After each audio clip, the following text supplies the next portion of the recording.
Halo, selamat pagi. Perkenalkan, saya Debbie Fitria Sedobun, calon guru penggerak asal Kabupaten Sarmi dari SMP IPK Ebenezer Sarmi.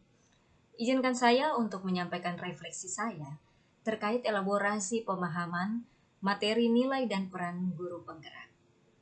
Belajar merupakan proses perubahan tingkah laku yang berupa pengetahuan, sikap, dan keterampilan. Perubahan ini bersifat menetap dalam tingkah laku yang terjadi sebagai suatu latihan atau pengalaman. Proses belajar terjadi dalam diri tiap individu, yaitu murid, sesuai dengan perkembangannya dan lingkungannya. Pembelajaran adalah sesuatu yang dilakukan oleh murid dan bukan dibuat oleh murid.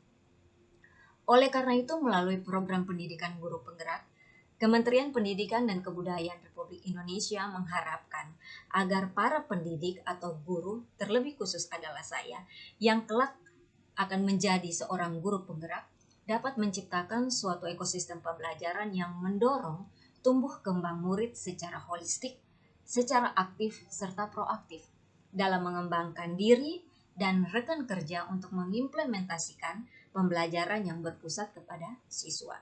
Dapat menjadi teladan yang baik dan menjadi agen perubahan pendidikan di lingkungan kelas atau lingkungan sekolah tempat pendidik itu berada, sehingga dapat terwujudnya profil pelajar Pancasila dengan memperhatikan kompetensi guru dan kompetensi kepemimpinan sekolah.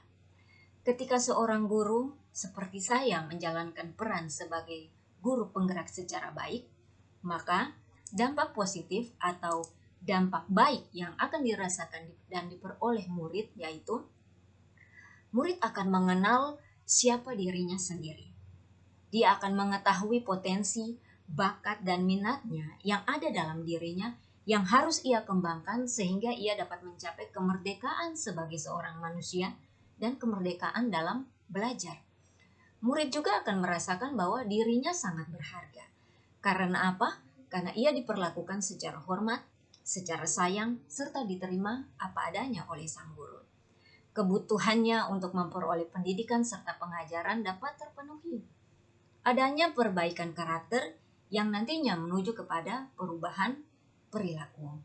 Sehingga kesemuanya akan terwujud yang namanya profil pelajar Pancasila, di mana murid itu akan beriman, bertakwa kepada Tuhan Yang Maha Esa, dan berakhlak mulia, mandiri, bernalar kritis, kreatif, gotong royong, dan tentunya berkebinekaan global.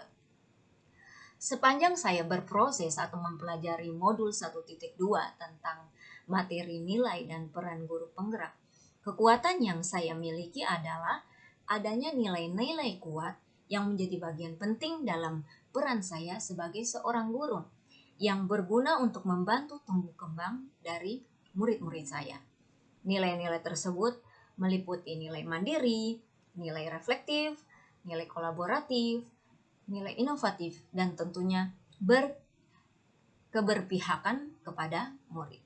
Contohnya, dengan adanya kekuatan berupa nilai mandiri, saya mampu mengerjakan dan menyelesaikan tugas yang diberikan oleh pimpinan saya tanpa bantuan dari rekan-rekan guru yang lain. Tanpa perlu banyak bertanya, ketika pemimpin dari sekolah memberikan tugas, saya sudah mengerti apa yang akan saya kerjakan. Arahan sedikit dari pimpinan, saya sudah tahu apa yang harus saya kerjakan dan saya selesaikan. Nilai mandiri yang dilakukan oleh saya atau oleh para pendidik yang lain dapat kita tularkan kepada murid-murid kita melalui keteladanan yang dilakukan secara konsisten.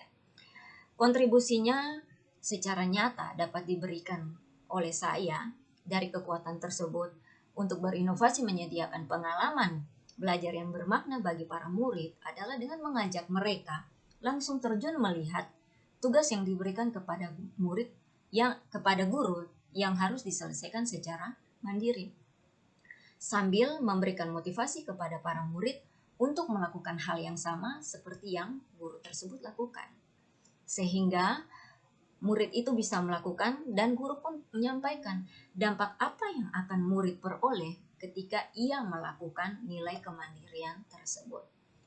Pengalaman belajar bermakna yang dapat saya berikan sebagai seorang guru adalah saya tidak menuntut pencapaian prestasi murid dari segi akademik saja, tetapi perlu diarahkan untuk mengembangkan sikap, keterampilan, minat, bakat, serta menggali dan mengembangkan potensi yang ada pada diri siswa atau diri murid saya. Dalam pembelajaran, topik-topik yang saya pilih mestinya didasarkan pada pengalaman murid. Ada relevannya dengan pengalaman murid, tetapi guru tidak perlu atau tidak memaksakan kehendak guru kepada sang murid, melainkan guru sebagai alat yang dibutuhkan untuk tumbuh kembang hidup dari murid. Metode pembelajaran yang dipilih pun melibatkan murid dengan aktivitas secara langsung, bersifat bermain, menyenangkan, tetapi tetap serius. Kesempatan diberikan bagi anak untuk bermain dan belajar, serta mereka dapat berkolaborasi dengan teman-temannya dan juga berkolaborasi dengan orang lain. Bahan pelajaran atau bahan belajar yang dipilih yang bersifat konkret dengan maksud supaya lebih mudah dipahami oleh para murid. Dan pada saat menilai hasil belajar, guru tidak hanya menekankan pada aspek pengetahuan saja, tetapi tetap mencakup pada sikap dan keterampilan mereka. Pengalaman bermakna bisa terjadi jika ada relevansi atau hubungan dengan kebutuhan murid-murid tersebut, disertai dengan motivasi intrinsik dari si murid dan kurikulum yang dilakukan secara tidak kaku. Menerima murid apa adanya, mengenali dan membinanya, melakukan pendekatan, menggunakan sumber belajar yang mudah diakses oleh murid, dan perlu ditekankan pentingnya pendekatan diri sendiri, serta mari kita biarkan murid mengambil tanggung jawab sendiri untuk memenuhi tugas belajarnya. Demikian penyampaian refleksi saya terkait elaborasi pemahaman materi nilai dan peran guru penggerak. Sekian dan terima kasih.